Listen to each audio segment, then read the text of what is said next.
Hello everybody, welcome to the review of my Chevrolet Cobalt SS Supercharged. I've owned this car for about a year and a half now, and I've loved every second of it.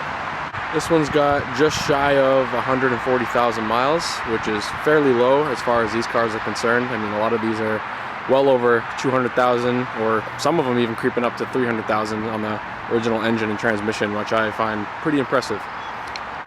This one is fairly stock. It's only got a ZZP cold air intake that was actually on the vehicle when I bought it. I'm glad I already had it because I would have been putting it on anyway. It's got a ZZP 2.5 inch catted downpipe and their catback all the way back with the Resonator and Muffler. So I just wanted to share with everybody a couple of features of this car and what it's like to drive one in 2025. I mean, it's a almost 20-year-old vehicle now. So we'll start with the inside. As you can see, we got some Recaro seats. These are a factory option on this car. However, it came on a package that this car does not have. It was a package that had these seats along with a limited slip differential.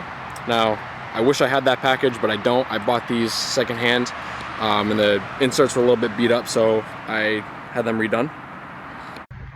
So coming in on the inside, the first things you'll see is a factory boost gauge, which I thought was pretty cool that, you know, back in 2007 this thing came like that from the factory.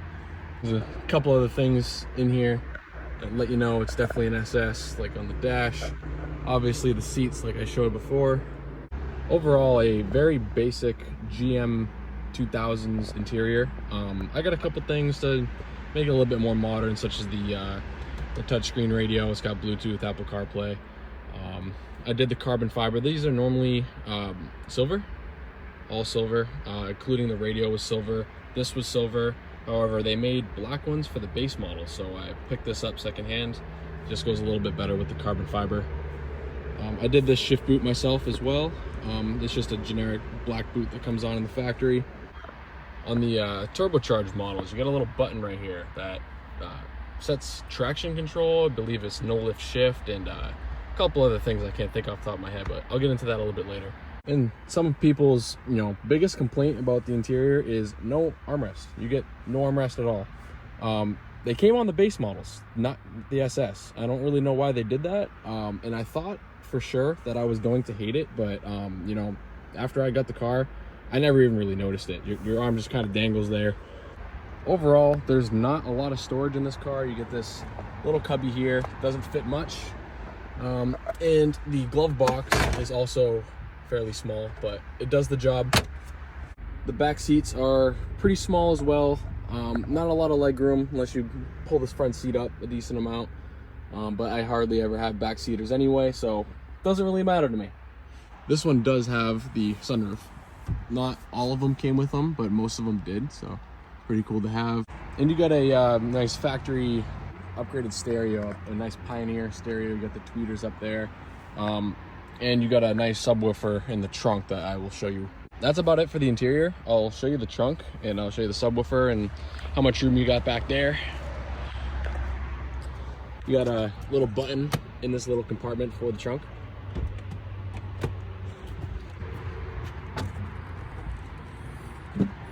Just came back from the skate park, got a couple things in here, but this is the factory subwoofer that comes on the SS's. It sounds pretty good for what it is, not bad. But overall, a decent amount of space for the trunk. The only complaint I have is how small the opening is for it, but overall, it's a pretty minor inconvenience. And now for more of an exciting aspect of this vehicle is the engine, because this is what the SS is all about.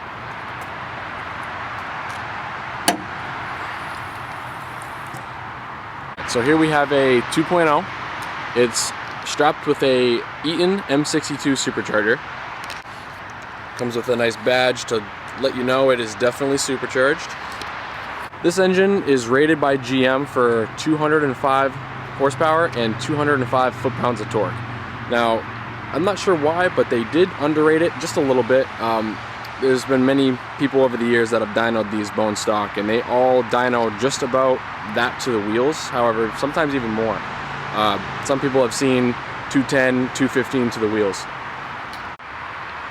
GM offered performance packages back in the day that you could actually bring to this car to the dealer, and they would do a couple things to it, you know, such as a tune. They would throw a smaller pulley on the supercharger. They had like stage 1 was his basic stuff, stage 2. I don't remember the details of them, but I think the stage 2 got you something around 250 horsepower. So it was pretty cool that they, you know, offered that stuff from the dealership back in the day with a warranty. So I've done a couple things in this engine bay to make it stand out just a little bit more, such as polishing the valve cover and the supercharger. Those were kind of, you know, looking old, dirty, all corroded and stuff like that. So, but here you have the ZZP intake, like I was showing you earlier. This is a full 3-inch intake all the way through, and it really makes the supercharger loud. It's pretty impressive what this thing sounds like going down the road. It's kind of funny coming from a car like this. Now this car weighs just under 3,000 pounds. I believe it's 2,950. So that 200-ish horsepower moves it pretty good. It's quicker than a lot of people anticipate. It's nothing compared to its superior self, the turbocharged version. That one came with a lot more horsepower, a lot more other features, but this one's classic.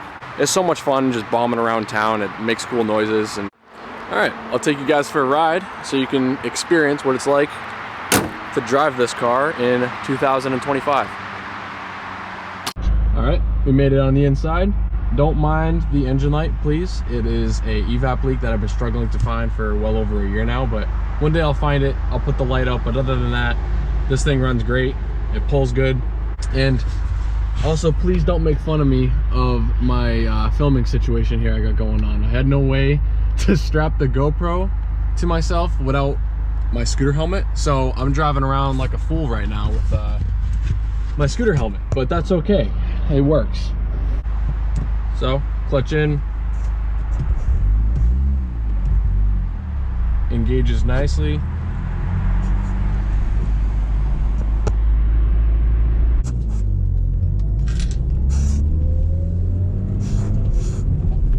Shifts nice. This is a 5-speed gearbox. Failed to mention that earlier. Now the interior isn't the quietest thing in the world. Like as I mentioned earlier, it's a 2000s GM. It's a bunch of hard plastics. Dash is hard, so there's not too many sound deadening things in this interior. You can totally see that their main focus with the SS was the engine. It wasn't the interior. It wasn't the quiet, comfort, drivability. I'm pretty sure all the bushings in this shifter are factory, nothing upgraded or changed over the years. So, I mean, overall, it's not so bad. A little bit of slop. Come out on this main road, I'll let you guys see what it sounds like.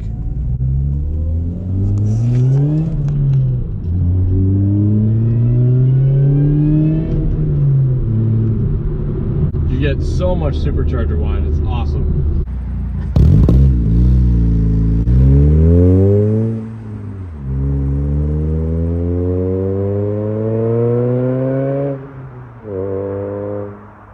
So a little bit about the history of this car. It started in 2005. The first variant of this car was the Saturn Ion Redline. I'll show a picture. That car came out in 2004 with this same engine, the Supercharged LSJ. And then in 2005, it came in the Cobalt. It was that way till 2007, which this is the last year with the Supercharger.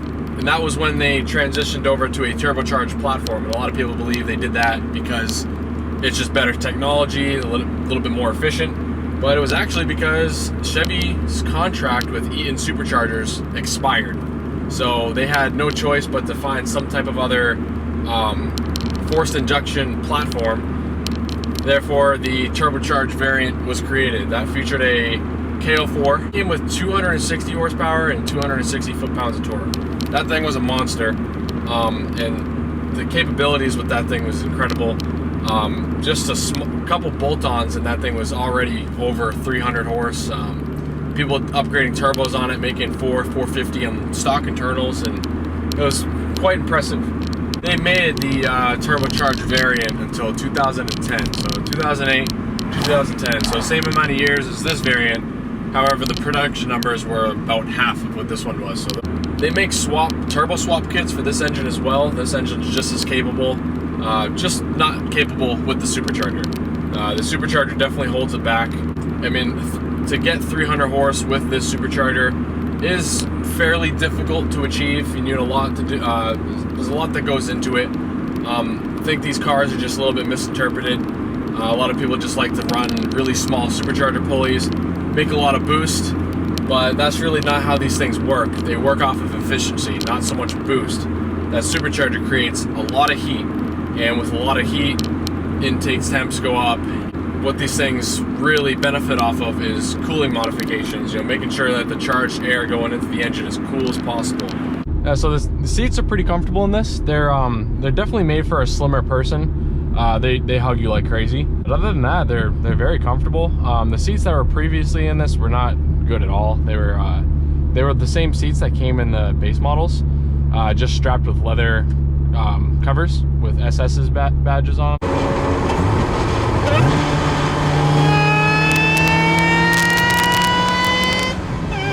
So the thing about this model compared to the turbocharged version is the power is so linear. The other one, as soon as the turbo kicks in, you're just making all 260 horsepower like that. But this one is a lot more gradual. You need to ring it out a lot more. You get peak power at, you know, red line. But that's kind of what makes it exciting.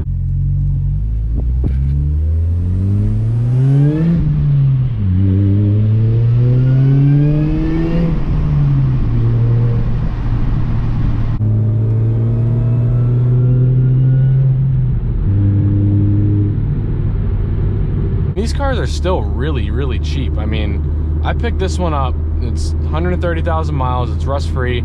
Picked up for 5,200 bucks.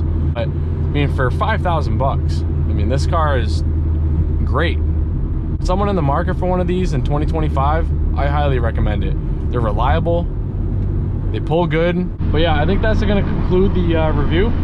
I hope you guys enjoyed. If you guys are still, if anyone's out there considering getting one of these in 2025, highly recommend it.